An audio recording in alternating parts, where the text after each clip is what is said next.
Assalamualaikum warahmatullahi wabarakatuh. Perkenalkan, saya atas nama Sni Timpau dengan NIM 24010450143. Saya dari kelas pendidikan Geologi D, program studi pendidikan Geologi, jurusan Geologi Fakultas Matematika dan Ilmu Pengetahuan Alam, Universitas Negeri Makassar. Jadi tujuan saya membuat video ini adalah untuk memenuhi tugas dari mata kuliah Pendidikan Pancasila dari dosen pengampu Ibu Siti Syarifah Wapika Wardah, SH.MH. Nah, baik, saya akan langsung saja masuk ke dalam materinya. Jadi pada video kali ini saya akan menjelaskan bab ketiga, yaitu Pancasila sebagai dasar negara. Nah, saya akan menjelaskan subbab pertama, yaitu makna Pancasila dasar negara. Namun sebelumnya itu saya akan menjelaskan dasar yang dimaksud dalam bab ini.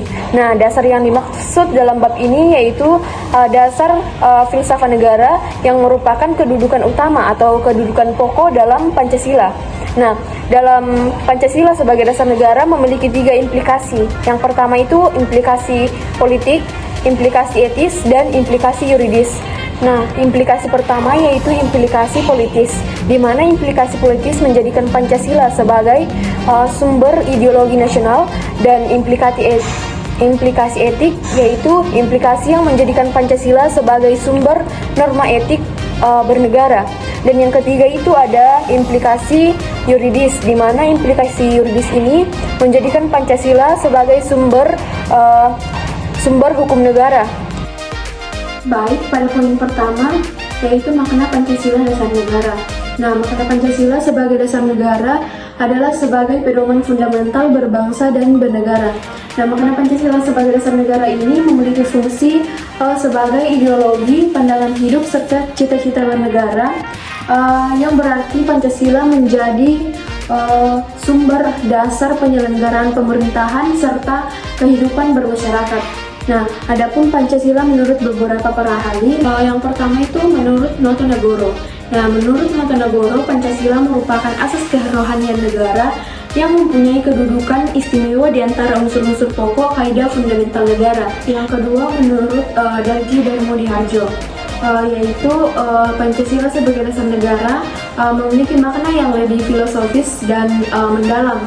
Nah, berdasarkan pendapat Darmodiharjo tersebut, menekankan bahwa pentingnya implementasi Pancasila dalam berbagai aspek kehidupan sehingga bangsa Indonesia dapat menjaga integritas, keadilan, keharmonisan dalam berbagai keberagaman di Indonesia.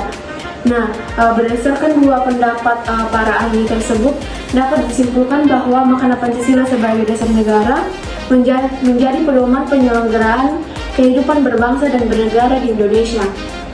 Nah, Pancasila dijadikan sebagai dasar untuk membentuk sistem pemerintahan, pembuatan hukum, dan menjalankan seluruh aspek kehidupan di masyarakat.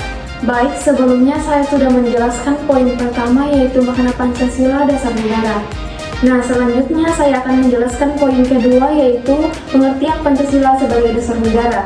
Nah, adapun beberapa pengertian Pancasila sebagai dasar negara menurut para ahli. Yang pertama itu menurut Ketut Rijin. Menurut Ketut Rijin, Pancasila sebagai dasar negara memiliki 3 pengertian dan 3 tingkatan.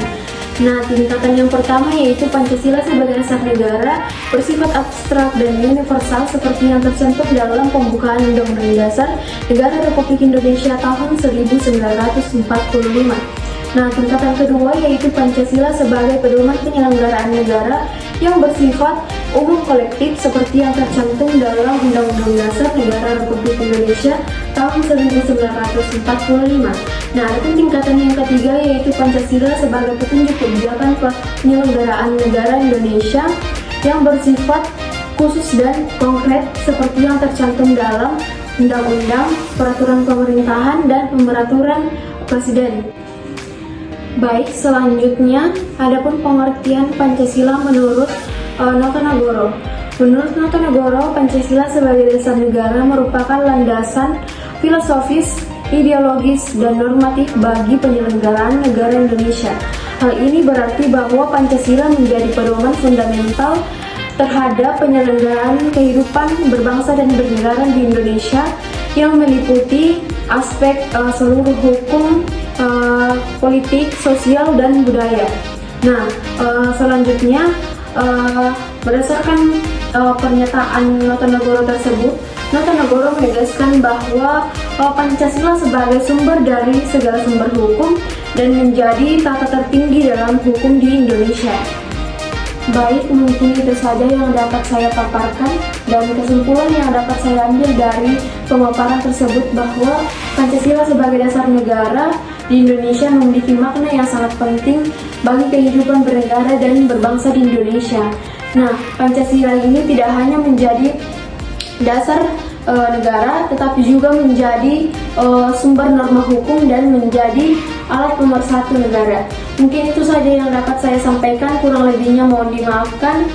Semoga teman-teman yang menonton video ini dapat mengerti penjelasan yang saya berikan. Sekian dan terima kasih.